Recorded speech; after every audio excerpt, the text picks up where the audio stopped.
It is so easy to be upset, my friends. It is so easy. You say, Daniel, man, how are you feeling? I feel pretty bad. Why? Well, it's raining outside and my crush doesn't like me back and I didn't pass my last test. This guy cut me off in traffic. It's super easy to be upset, but it's also super easy to be happy. I literally, a bunch of you guys listening to this are going to think I'm insane. I kid you not when I say at least once a week, once every 2 weeks, I think about something that I don't think many people think about. I think about, what if I just didn't have legs? What if my legs didn't work? What if I was in a wheelchair? Could I go to work? Could I still go exercise? How would that affect me knowing that exercise is such a crucial part of my life right now? How would that affect me mentally? How would my day-to-day life look like if that was the case? And you realize all these problems that would arise that I didn't even know existed until I thought like that. Or what if somebody just calls me up and says, hey Daniel, your best friend, hey Daniel, your close family member, they were just in a tragic car accident, they didn't make it out. I really think about that once a week or once every 2 weeks, and I think about how that would change my life and how that would make me feel in the moment. And when you realize that there's such darkness that exists, when you realize what your personal hell looks like, when you snap out of it and you realize, whoa, that's not real. That phone call didn't happen. I do feel good. I do feel healthy. That life just looks so much brighter. So all of a sudden, when you go to work and it's a little bit more hectic than usual, do you think I'm going to get upset? If I go out on a date and I get stood up, do you think I'm going to get upset? Or if I lose my charger? Not at all, my friends, not at all. Why? Because if you can acknowledge how dark things can really get, then this stuff, someone saying you something like bad at work or somebody blowing you off, a friend betraying your trust, it really just doesn't bother you like that.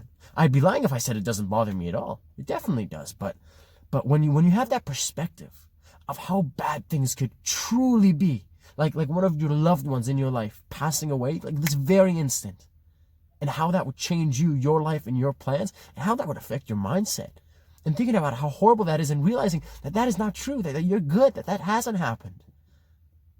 So now you're damn right when I see you. You say, hey Daniel, how are you? I feel fantastic. Why? Because I'm alive. I feel good. I am healthy. The people that I care about are healthy.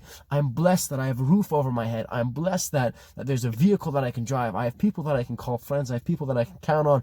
I have a place where I go to exercise. I could go on and on and on and on.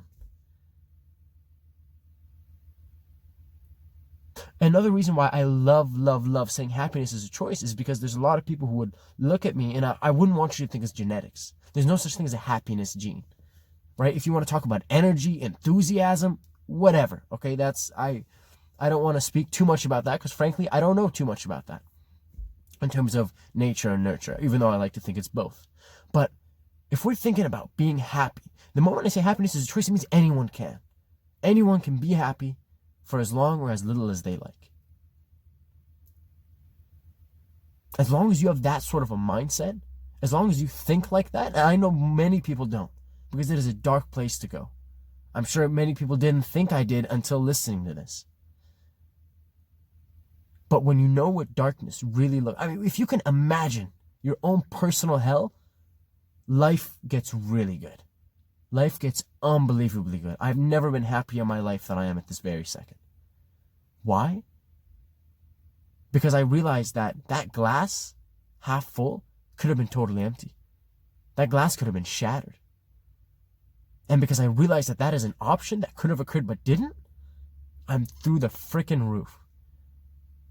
And I don't say this for you to go, oh, wow, look at Daniel, look at how happy he is. No, my friends, I say this in terms of, it really does lead back to two things, self-awareness and perspective.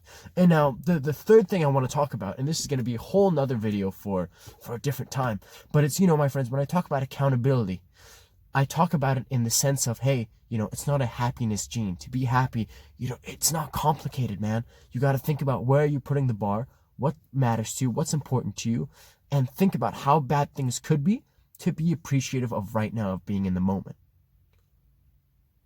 And then this whole other thing is like, there are sometimes where you're in a bad relationship, you're in a toxic or abusive relationship, and it's, it just listening to me say, well, just be happy, at least you're alive. Oh, well, he broke your one arm, at least you have the other one. Please do not take it that way, guys. I do not mean to sympathize, I mean to empathize. If you are in that sort of a situation, it's going to be more. It's going to be more than just going, well, Daniel said I can choose to be happy, so even though I'm in an abusive relationship or this happened or that happened, I have to be happy. No, my friends, I simply mean just be aware of the fact of, is it in your power? Is it in your hands? Or is it the environment around you? Because if it's the environment around you, well, now you got to look at different resources, different people, different professionals to call to get their help, to get their counseling.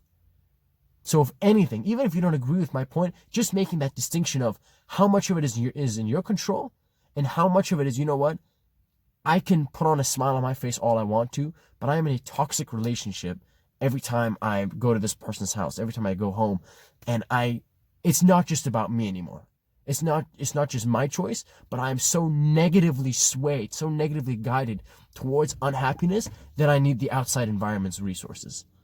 And that is totally okay. There's absolutely nothing wrong with that.